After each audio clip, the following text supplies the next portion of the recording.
Someday I'm gonna put in all the work to make a video essay out of this, but I have two conflicting goals. I'm currently getting through some more satisfactory footage that I've recorded. Um, there are actually two different series in the sort of on the docket, but I have to edit one of them first. Um, and and I have all this footage, but I'm realizing that a lot of it is me wandering around, gathering pieces, talking to myself. There's a lot of muttering numbers, and there's a lot of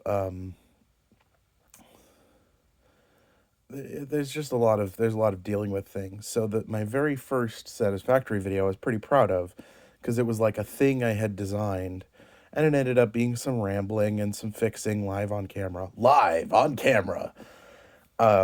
But you don't really want to see me thinking. I don't know. I don't know if you want to see me planning a satisfactory build. I think you I think it's more impressive to show off a completed satisfactory build. But the point of a build is not like it, just because the thing exists, it's not that impressive to look at. It's kind of meaningful how the thing was set up. So I have a sulfur sorter and I have a bauxite sorter, and they both kind of look like overexpanded versions of the iron mixer that I showed you already, but just bigger. And the bauxite is something to look at for sure. The sulfur isn't that impressive because there's just not that much sulfur in the game. But the bauxite is pretty big, and I've shown a couple people, some of the people watching know me personally and have seen it, and it's big and crazy and terrible. But the process of setting it up is just a lot of placing splitters and mixers and doing math, and I don't know if that's entertaining to watch.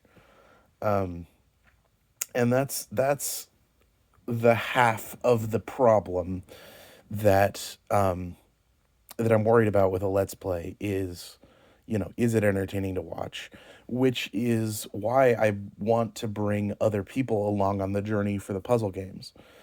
I brought Dogman and Ass played Ligo, and Betty and Earl played Betty and Earl, and I don't think we have names for ourselves yet, but I have someone else playing another puzzle game, and I have a familiar face playing not a puzzle game.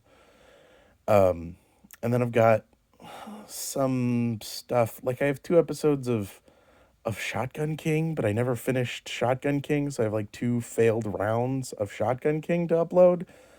And I don't know, those are kind of entertaining because there's another person there. If you have two people, then the conversation is interesting enough that if nothing's happening, it's fine.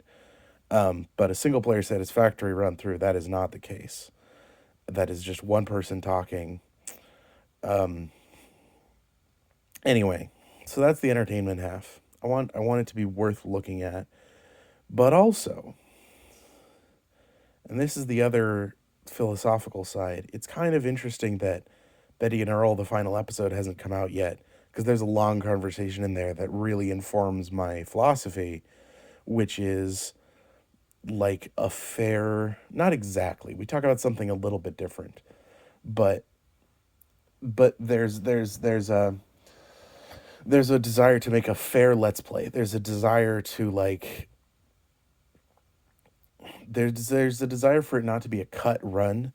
Even though I have done a little bit of snipping, but it was never anything interesting. It was I needed to mess with sound settings off game.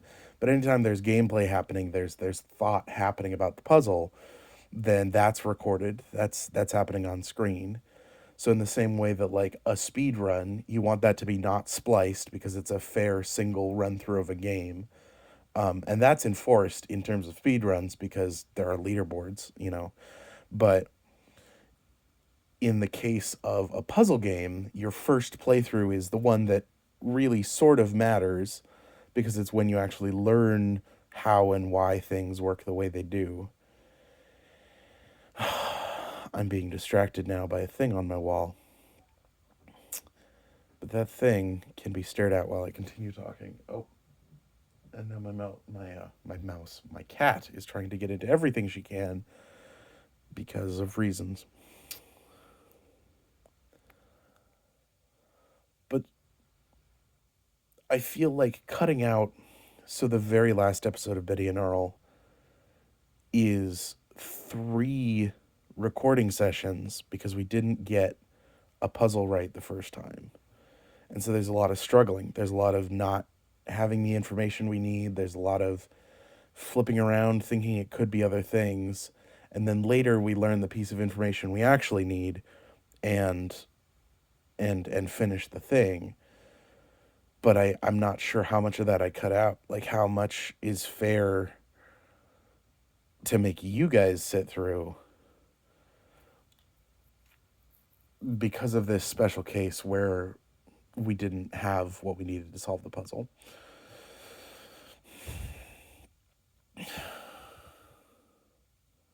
So there's that.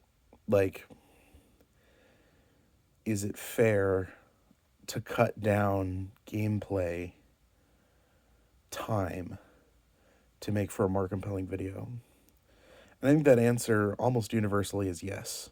Like a lot of the gaming channels out there, you're not watching them play through the thing from beginning to end. But this won't be the first time that I've ranted that when puzzle games show you the setup and then cut to the solution, you do lose a lot. Like there's not a lot of the actual process of problem solving and the sort of cost of the time that went into solving the puzzle. If you cut over that, you sort of lose the impact of the puzzle. Like that one Lego level that I think it was the last. It was like the last one before the meta or before the overworld thing.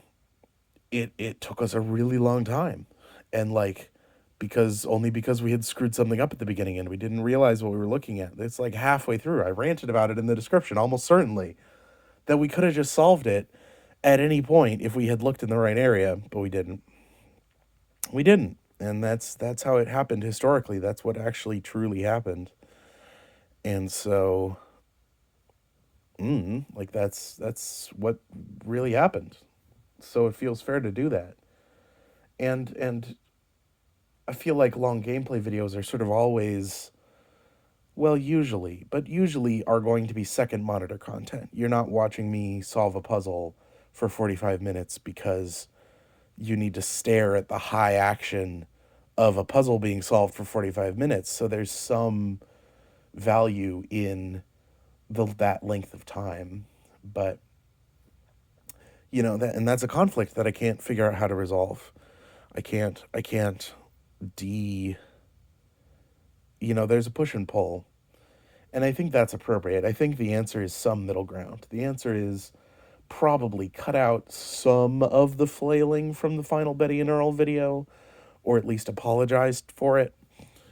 And the answer is to take the chunks of the Satisfactory videos where I'm actually talking to you and deal with that, and then cut in like when I describe the sulfur sorter, I also have a video of me creating the sulfur mixer. It's not a sorter, but it's a lot of placing mergers and splitters and conveyor belts. So I should probably do it in time lapse, and that's probably what I'm gonna do is put that one in time lapse. Now this video is 9 minutes and 10 seconds long so far, but it's all audio, so I can't put it in time lapse, and it's vertical, so it's not a short. We'll see if YouTube even allows me to upload this. This is not a short. This isn't even visually appealing. You can't even see my face. You see a little bit of my glasses sometimes.